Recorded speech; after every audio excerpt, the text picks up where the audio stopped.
കർത്താവായ യേശുക്രിസ്തുവിൻ്റെ നാമത്തിലുള്ളതായ സ്നേഹവന്ദനം എല്ലാവരെയും അറിയിക്കുന്നു. വീണ്ടും ഒരു ക്രിസ്മസ് കാലഘട്ടത്തിലേക്ക് നാം കടന്നു വന്നിരിക്കുന്നു.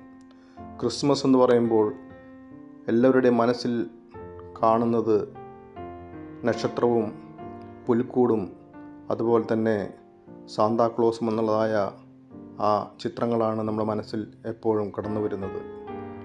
നക്ഷത്രത്തിൻ്റെതായ ചരിത്രം പഠിക്കുമ്പോൾ നമുക്ക് കാണുവാൻ സാധിക്കുന്നത് മത്തായിയുടെ സുവിശേഷം 2-ാം അധ്യായം ആദ്യഭാഗങ്ങളിൽ കിഴക്ക് നിന്ന് വന്ന വിദ്വാൻമാർ ഹെരോദാവിൻ്റെ കൊട്ടാരത്തിലേക്ക് കടന്നു വന്ന് ചോദിക്കുന്ന ഭാഗമാണ്, യഹൂദന്മാരുടെ രാജാവായി പിറന്നവൻ എവിടെ? ഞങ്ങൾ അവൻ്റെ നക്ഷത്രം കിഴക്ക് കണ്ടു. ആ നക്ഷത്രം അവരെ അനുഗമിച്ചു. ആ നക്ഷത്രം അവരോട് കൂടെ യാത്ര ചെയ്തു. ആ നക്ഷത്രത്തിൻ്റെ പൊരുൾ തേടിയാണ് കൊട്ടാരത്തിലേക്ക് വിദ്വാൻമാർ കടന്നു വന്നത്. എന്നാൽ വാർത്ത കേട്ടപ്പോൾ കൊട്ടാരത്തിലും രാജാവും അവിടെയുള്ള ജനങ്ങളൊക്കെ ഭ്രമിച്ചു എന്ന് നാം കാണുന്നുണ്ട്. എന്താണ് കാരണം? അതെ, യേശുവില്ലാതെ നക്ഷത്രം മാത്രമാകുമ്പോൾ അവിടെ പരിഭ്രമിച്ചു, നിരാശ വന്നു. അതിൻ്റെ പിന്നിലേക്ക് കാണുമ്പോൾ അവിടെ അനേക കുഞ്ഞുങ്ങൾ കൊല ചെയ്യപ്പെടുവാൻ, രക്തസാക്ഷികളാകുവാനായിട്ടുള്ളതായ അവസ്ഥകൾ ഉണ്ടാകുന്നു നാം കാണുന്നു. യേശുവില്ലാതെ നക്ഷത്രം മാത്രമാകുമ്പോൾ ഉള്ളതായ ഒരു അവസ്ഥയാണ് അവിടെ നാം കാണുന്നത്. നമ്മുടെ ജീവിതത്തിലെ നക്ഷത്രങ്ങൾ നാം തൂക്കുന്നുണ്ട്. എന്നാൽ ആ നക്ഷത്രം കാണുമ്പോൾ അനേകർക്ക് യേശുവിനെ കാണുവാൻ, യേശുവിനെ കാണിച്ചു കൊടുക്കുവാൻ, യേശുവിൻ്റെ ആ സ്നേഹം മനസ്സിലാക്കി കൊടുക്കുവാൻ നമുക്ക് സാധിക്കുന്നുണ്ടോ?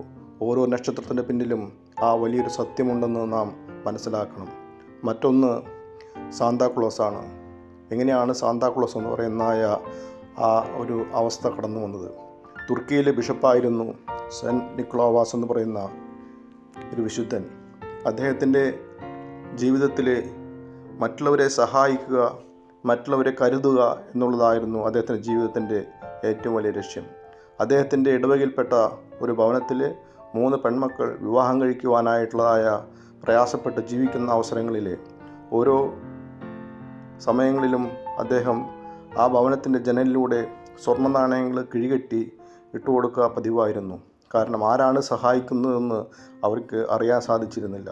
എന്നാൽ 3-ാമത്തെ മകളുടെ വിവാഹ സമയത്ത് ആ വീട്ടുടമസ്ഥൻ കാത്തിരുന്നു, എങ്ങനെയാണ് എൻ്റെ ഭവനത്തിൽ ഇങ്ങനെയുള്ളതായ സമ്മാനങ്ങൾ കടന്നു വരുന്നത്. അവന് രാത്രി ഏതോ ഒരു നിമിഷത്തിൽ തങ്ങളുടെ ഇടവകയിലെ ബിഷപ്പ് രാത്രി മന്ദം കടന്നു വന്ന് അവരുടെ വീടിൻ്റെ പുകക്കുഴലിലൂടെ ഒരു കിഴിയെട്ടി തിരിച്ച് നടന്നു പോകുന്നതാണ് കാണുന്നത്.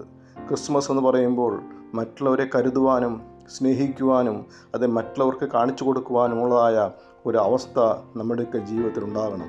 അങ്ങനെയാണ് സെൻറ്റ് നിക്കോളാവാസ് എന്ന് പറയുന്ന ആ ബിഷപ്പിനാണ് പിന്നെ സാന്താക്ലോസായി രൂപാന്തരപ്പെട്ടത്.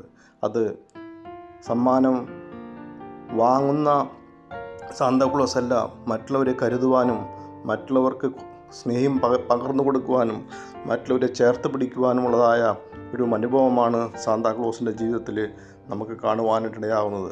ഈ വർഷത്തെ ക്രിസ്മസ് യേശുവുള്ള പരിഭ്രമിക്കാത്ത ഒരു വലിയ സന്തോഷത്തിന് അനുഭവമായിരിക്കാൻ നമുക്കിടയാകണം. ദൂതന്മാർ പറഞ്ഞു, സർവ്വജനത്തിനും ഉണ്ടാകുവാനുള്ള മഹാസന്തോഷമാണ് ക്രിസ്മസ് എന്ന് പറയുന്നത്. അവിടെ കൊട്ടാരത്തിലെ പോലെ യേശുവില്ലാത്ത നക്ഷത്രം മാത്രമാകുമ്പോൾ അവിടെ പരിഭ്രമവും ഉണ്ടാകും. അനേകർക്ക് അത് നാശത്തിനും അനേകരുടെ നിരാശയ്ക്കും ഇടയാകുവാൻ കാരണമായി തീരും.